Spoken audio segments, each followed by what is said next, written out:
Imagine करो दोस्तों, एक एम्प्लॉय है पिंकू, जिसे अचानक नौकरी से निकाल दिया जाता है और अब वो मैनेजमेंट के साथ लड़ रहा है। वहीं दूसरी तरफ एक फैक्ट्री के 200 वर्कर्स ने काम बंद कर दिया है। क्यों? क्योंकि उन्हें कई महीनों से सैलरी नहीं मिली है। अब यहाँ पर सवाल ये उठता है कि क्या ये दोनों सिचुएशंस एक है? तो जवाब है बिल्कुल नहीं।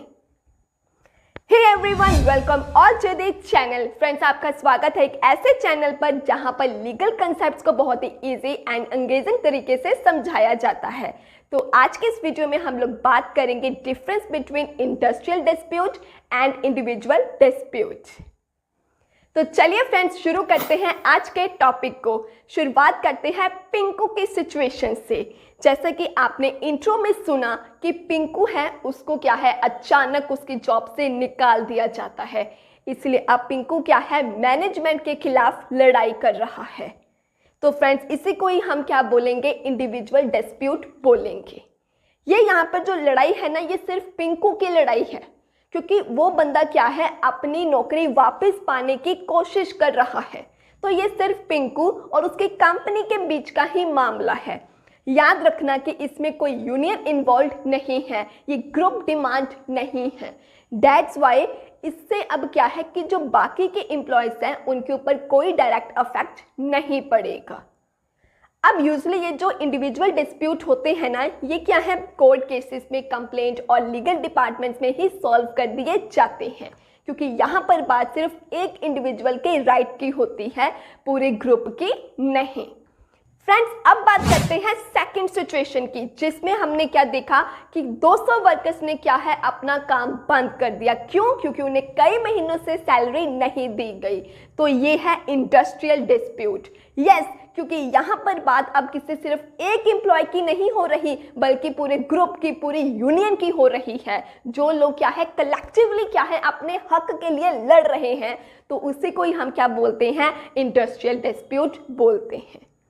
फ्रेंड्स, ये जो है ना, कुछ छोटी मोटी डिमांड के लिए नहीं होती। ये जो स्ट्राइक्स हो रही हैं, ये जो इंडस्ट्रियल डिस्प्यूट होता है, ये बड़ी डिमांड्स के लिए होता है। फॉर एग्जाम्पल, अगर वो चाहते हैं कि उनको वर्किंग कंडीशंस अच्छी दी जाए जो कि पुअर मिल रही थी, या फिर उनके वेजेस को बढ़ाया जाए, या फिर उनके साथ जो अनफेयर ट्रीटमेंट हो रहा है उसको सुधारा जाए, तो ऐसी बड़ी डिमांड्स के लिए क्या है, पूरी यूनियन, पूरा ग्रुप मिलता है, अपने हक के लिए लड़ता है, और उसी को हम लोग इंडस्ट्रियल डिस्प्यूट बोलते हैं। तो यहाँ पर क्योंकि सिर्फ एक एम्प्लॉय तो है नहीं, बहुत सारे वर्कर्स हैं, पूरी यूनियन है, तो इसका असर भी जो है वो पूरे इंडस्ट्रियल एनवायरनमेंट पर पड़ता है। यहाँ तक कि फ्रेंड्स, कई बार इन मामलों को सुलझाने के लिए क्या है, गवर्नमेंट एजेंसीज को भी बीच में आना पड़ता है, ताकि वो नेगोशिएशन कर सके और फिर से जो काम है वो शुरू हो सके। मुझे उम्मीद है कि आपको ये भी समझ में आ गया होगा। तो मेरे प्यारे दोस्तों, आपको इंडिविजुअल डिस्प्यूट और इंडस्ट्रियल डिस्प्यूट कितना समझ में आया है वो जरा अभी पता चल जाएगा। अच्छा, तो सबसे पहले आप लोग मुझे स्कोप बताओगे, फिर इफेक्ट के बारे में बताओगे, फिर रेजोल्यूशन के बारे में बताओगे। कैसे? पहले वीडियो पॉज करना, खुद से बोल के देखना, फिर चेक करना आप ठीक बोले, ठीक समझे या नहीं। तो चलिए फिर शुरू करें। चलो, सबसे पहले मेरे को इंडिविजुअल डिस्प्यूट का स्कोप बताओ। यस, इसमें क्या है, सिर्फ एक एम्प्लॉय और मैनेजमेंट के बीच का ही मामला ये होता है। ठीक। अच्छा, तो अब मेरे को इंडस्ट्रियल डिस्प्यूट का स्कोप बताओ। अरे वाह, बिल्कुल ठीक बोले। यहाँ पर क्या है कि पूरे यूनियन की या ग्रुप की डिमांड होती है, जिसे पूरा करने के लिए क्या है, वो लोग कलेक्टिवली फाइट करते हैं अपने राइट के लिए। बिल्कुल ठीक। तो फ्रेंड्स, अब दूसरे नंबर पे हम बात करते हैं इफेक्ट के बारे में। मुझे जरा ये बताओ कि इंडिविजुअल डिस्प्यूट में किसके ऊपर असर पड़ता है। अरे बिल्कुल ठीक, यस, सिर्फ और सिर्फ उस पर्टिकुलर एम्प्लॉय के ऊपर ही उसका असर पड़ता है, बाकी एम्प्लॉयज के ऊपर डायरेक्टली कोई इफेक्ट नहीं पड़ता। ये तो आप समझ गए। जरा अब मुझे इंडस्ट्रियल डिस्प्यूट के बारे में बताओ। अरे वाह, ये भी समझ गए आप लोग। Yes, very good. Industrial dispute पे क्या है, पूरे ऑर्गेनाइजेशन पे असर पड़ता है, इवन पूरे इंडस्ट्री पे भी उसका असर पड़ता है। Very good. अब तीसरे नंबर में मुझे रेजोल्यूशन के बारे में बताओ। अरे वाह, यस, इंडिविजुअल डिस्प्यूट में क्या है कि जो मामला है ना, वो यूं ही एचआर डिपार्टमेंट में, लीगल डिपार्टमेंट्स में सॉर्ट आउट हो जाता है।